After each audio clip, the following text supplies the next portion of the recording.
salut accompli, ou accomplissement du salut. Pourquoi Jésus est-il mort?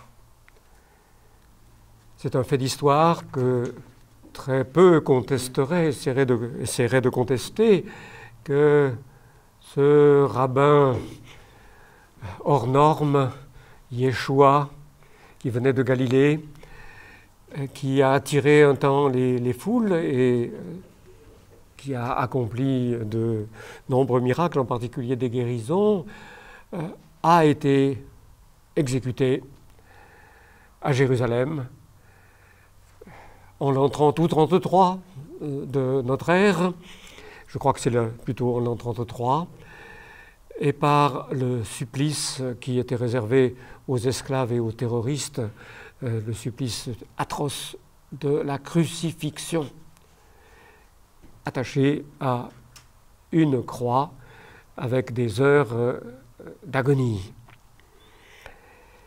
Nous devons nous rendre compte du paradoxe violent que représente la mise en valeur de cette mort dans le message de salut que les premiers propagandistes du christianisme ont répandu dans tout l'Empire romain et même au-delà. Le supplice de la croix était un supplice infamant. Il paraît que dans la bonne société romaine, on ne devait même pas prononcer le mot dans un repas, par exemple. Que les premiers chrétiens aient parlé d'abord de celui qu'ils reconnaissaient comme le roi d'Israël, le Messie attendu, et même le Fils de Dieu, et même le Seigneur, comme d'un crucifié, mais c'était inimaginable, c'est quelque chose de trop inouï. Et c'est cela même qui est devenu le symbole du christianisme, la croix. On a pu dire que les évangiles, ce sont des récits de la Passion avec un grand prologue. C'est surtout vrai pour l'évangile le plus mûri, qui est l'évangile selon saint Jean. Comptez tous les chapitres qui sont consacrés à la souffrance finale du Christ. Et dans les chapitres qui précèdent, cette croix est annoncée à plusieurs reprises, dès le début, avec la parole sur le temple que les chefs juifs vont démolir et que le Seigneur Jésus dit qu'il reconstruira en 3 jours. Il parlait du temple de son corps. Dès le début de l'Évangile, nous avons cette annonce très nette de ce qui nous est raconté en détail par la suite. Il y a aussi un petit détail que je vous passe.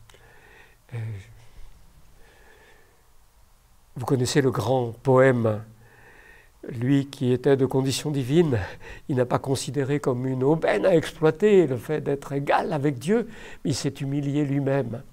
Ce poème, on peut très bien reconstituer dans l'original un certain nombre de vers qui se répondent, 3 fois 3 segments qui correspondent à des vers ou à des portions. Et il y a pourtant une exception qui sort de ce schéma poétique strict avec 3 fois 3, 3 fois 3, juste au milieu, entre la première série de 3 et la deuxième série de 3. Donc, quelque chose qui est hors rythme et qui, du coup, attire l'attention. Du coup, révèle peut-être l'intention la plus aiguë dans la composition du poème. C.S. Lewis dit quelque part que c'est l'irrégularité dans un poème qui fait sa perfection. C'est pour la mettre en valeur que toute la régularité est instaurée. Or, dans ce poème qu'on trouve dans l'Épître aux Philippiens au chapitre 2, les mots qui sortent du rythme et de la règle de composition, c'est « et la mort de la croix ». Il s'est rendu obéissant jusqu'à la mort. Normalement, d'après le schéma, ça devrait s'arrêter là. Et le poème ajoute « et la mort de la croix ».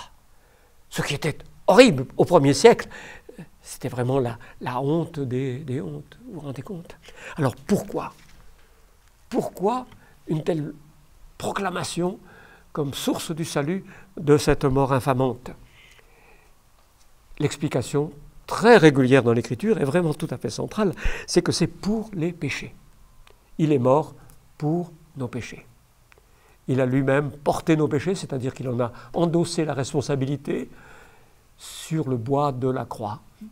Parole que reprend Pierre dans sa première épître. C'était annoncé, et Jésus lui-même, je crois, a discerné dans cette prophétie le chemin qu'il allait devoir suivre jusqu'au bout, et avec angoisse. C'était annoncé dans le chapitre 53 du prophète Ésaïe, où il est dit que le châtiment qui nous donne la paix est tombé sur lui. Dieu a fait retomber sur lui l'iniquité de nous tous. C'est ce message qui rendait en quelque sorte significative la série des événements qui venaient de traumatiser les disciples. Ils avaient reconnu en Jésus le Messie, ils avaient reconnu en lui celui qui venait sauver, mais ils pensaient qu'il allait sauver par grand déploiement de force, par multiplication de miracles. Et voilà qu'il est crucifié. Pourquoi? Comment? Alors il est ressuscité, donc ils sont sûrs que c'est Dieu qui l'a voulu, mais comment? Pourquoi? C'était prophétisé déjà par le prophète Ésaïe. Et on a pu dire que dans les premiers chapitres du livre des Actes, ce qui prédomine, ce n'est pas une christologie, mais une païdologie du mot qui vient de serviteur, du mot qui traduit le mot serviteur d'Ésaïe 53. Les disciples et préparés par Jésus antérieurement, ont reconnu en lui le serviteur souffrant annoncé, qui souffre en portant les péchés des siens. Voilà, je pense, ce qui est le cœur du message de l'Évangile. La croix de Jésus, c'est bien plus qu'un exemple de solidarité avec ceux qui souffrent, bien plus qu'une identification sympathique avec l'humanité. C'est une œuvre substitutive où il se met à la place des coupables. Il vient donner sa vie en rançon à la place d'une multitude. On peut traduire de cette façon. Le terme grec qui est employé, c'est la préposition qui indique la substitution de manière ordinaire. Alors à partir de là, il faut éliminer quelques malentendus. Ça n'exclut pas d'autres représentations. Que Jésus soit notre exemple, oui, c'est vrai aussi en même temps. Que son sacrifice ne soit pas simplement un sacrifice par lequel il expie nos péchés, comme la victime innocente qui satisfait l'exigence de la sainteté, mais qu'il soit aussi un sacrifice de consécration, où Jésus montre sa parfaite volonté de se donner au Père, un sacrifice de bonne odeur. Oui, c'est vrai aussi. Il y a la victoire sur l'adversaire. Je suggère cependant que nous avons pour cette interprétation, cette mise en valeur du sens de la croix, comme châtiment substitutif, vraiment la clé de l'ensemble, que la place centrale lui revient.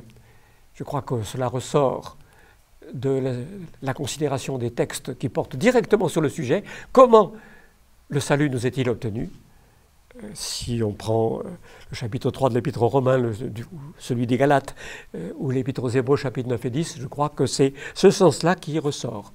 Je crois aussi pouvoir montrer qu'il est implicite dans les autres représentations. Et je prends juste deux exemples. La victoire du Christ, comment est-elle remportée?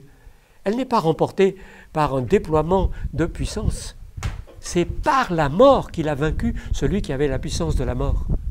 Et la victoire obtenue sur lui, elle est obtenue par le sang de l'agneau, car le diable vaincu était l'accusateur. Sa force, c'était l'accusation. Et Jésus, en satisfaisant parfaitement toute exigence de justice, enlève au Satan son arme. C'est ainsi qu'il triomphe de lui. De même, la Pâque, la mort de Jésus, c'est la vraie Pâque, car il est l'agneau de Dieu, de la Pâque qui accomplit tous toutes les préfigurations des Pâques de l'Ancien Testament. Mais l'idée de la substitution sous le jugement est présente aussi dans la Pâque. Le sang de l'agneau mis sur le linteau des portes protège les premiers-nés d'Israël du messager qui vient exécuter les jugements de Dieu en Égypte. Un agneau est mort à la place du premier-né dans la maison. Donc l'agneau ou le chevreau pascal est une victime substitutive qui a subi le jugement à la place de celui qui, du coup, a la vie. Voilà, me semble-t-il, ce qui nous permet d'affirmer que ce thème est vraiment tout à fait central, celui de la substitution de Jésus, notre Seigneur, sous la condamnation que nous avions méritée. Voilà la cause principale de notre salut.